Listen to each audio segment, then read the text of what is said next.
Hello everyone, welcome to this channel. Now today we are going to see one example based on how to identify whether a deadlock is there into the system or not and how many transactions are involved in the deadlock. Okay, so here this is the example which I have taken.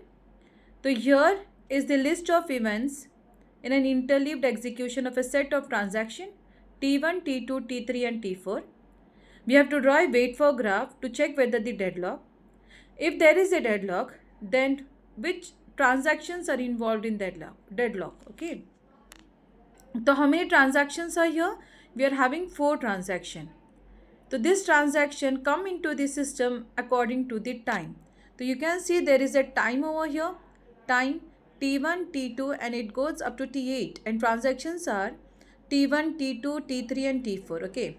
And here how the execution of those transactions are done. So very first statement here you can see lock bracket a comma x indicates what? Transaction T1 is going to lock data item A in an exclusive mode. X is nothing but exclusive mode.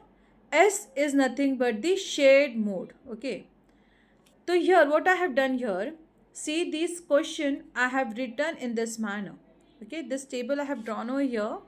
So you can see step 1, rewrite the question as below. This is my schedule S which is having 4 transaction T1, T2, T3, T4. कितने transaction है? 4 transaction है और time के हिसाब से मैंने उसके code यहाँ पे लिखे हैं. जैसे कि T1 आ रहा है टाइम T1 पे और वो क्या परफॉर्म कर रहा है? It is requesting for the lock on the data item A in an exclusive mode. इसके पहले कहीं पर भी कोई ट्रांजैक्शन ने लॉक नहीं रिक्वेस्ट किया है. That means what? Transaction T1 को लॉक एक्वायर हो जाएगा. ओके तो बेसिकली जो ऊपर का क्वेश्चन है मैंने इस तरह से लिखा हुआ है. अब हम लोग स्टेप बाय स्टेप जाते हैं. ठीक है, तो हियर यू कैन सी, देखो हम लोग वेट फॉर ग्राफ बनाने वाले. तो वेट फॉर ग्राफ में क्या हो गए? एक ग्राफ में क्या होते हैं? वर्टाइसेस होंगे और एजेस होंगे, बराबर. तो यहाँ पे मैंने कुछ लिखा हुआ है T1 एरो T2 या तो फिर T1 गोज टू T2. इसका मतलब क्या है? This means T2 is holding a data item and T1 is waiting so that T2 will release the resource और डेटा आइटम. समझ रहे हैं आप यहाँ पे क्या बोल रहे हैं? T2 के पास डेटा आइटम है, T1 उसकी रिक्वेस्ट कर रहा है और वो रुक रहा है. T1 को रुकना पड़ेगा. क्यों रुकना पड़ेगा? बिकॉज जो डेटा आइटम के लिए T1 रिक्वेस्ट कर रहा है वो ऑलरेडी T2 के पास है.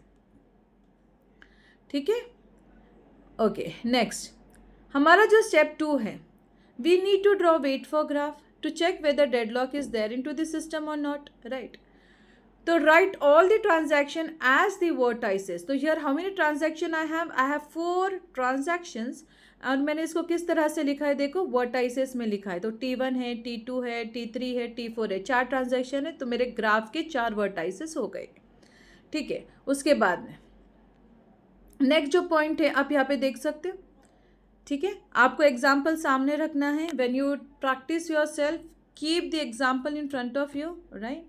फिर यहाँ पे देखो T1 एंड T2. अब T1 ने यहाँ पे मैंने लिखा है नोट में T1 have data item A because उसने रिक्वेस्ट किया है कोई दूसरे ट्रांजैक्शन के रिक्वेस्ट के पहले, बराबर.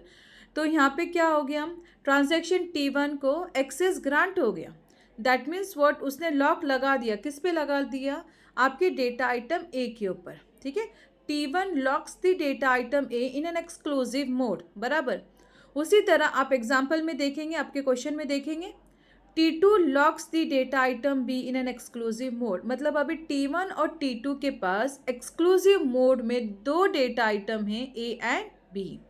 ठीक है, उसके बाद में देखो अब है at time T3. Time T3 पे कौन आ रहा है? ट्रांजैक्शन T3 आ रहा है. वो क्या कर रहा है? It is requesting for the lock on the data item A in an shared mode. ठीक है, जो आपका ट्रांजैक्शन T3 है वो क्या कर रहा है? वो रिक्वेस्ट कर रहा है डेटा आइटम ए के लिए. कौन से मोड में? शेयर्ड मोड में कर रहा है. लेकिन exclusive mode and shared mode is not compatible with each other. यहाँ पे क्या करना पड़ेगा, आपका जो डेटा आइटम ए है किसके पास है, वो ट्रांजैक्शन T1 के पास है, बराबर।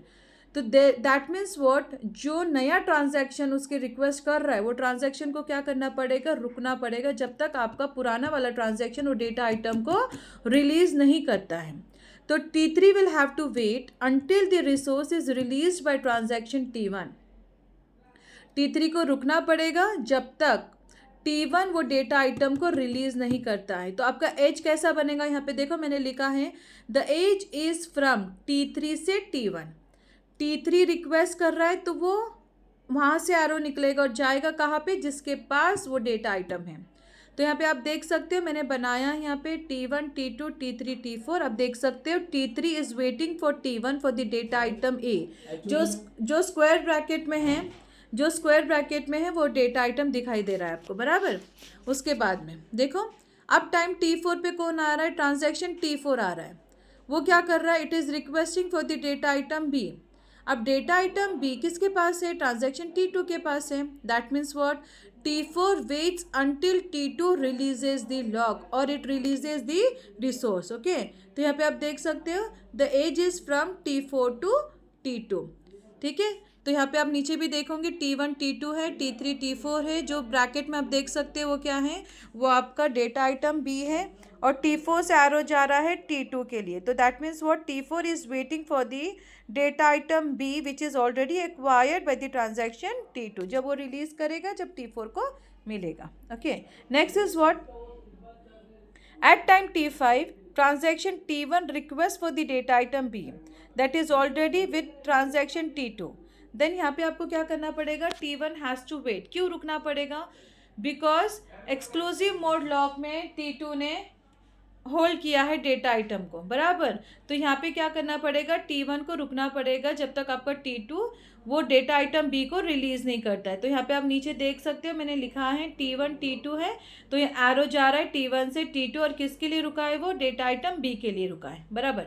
उसके बाद में देखो ये क्या दिख रहा है आपको, at time T6 T2 request for the data item D in shared mode as the data item D is not occupied with any other transaction, so the request will be granted। ठीक है, time T6 पे क्या हो रहा है, T2 request कर रहा है कौन से डेटा आइटम के लिए, डेटा आइटम D के लिए रिक्वेस्ट कर रहा है। और कौन से मोड में कर रहा है, शेयर्ड मोड में कर रहा है। और जो D वाला डेटा आइटम है वो किसी के पास नहीं, कोई भी ट्रांजैक्शन के पास नहीं है। तो डेफिनेटली T2 को रिक्वेस्ट ग्रांट हो जाएगी और D उसको मिल जाएगा, राइट। तो यहाँ पे लिखा हुआ है देखो मैंने B, D। अब T2 के पास कौन से डेटा आइटम से, B एंड D, दो डेटा आइटम से T2 के पास में।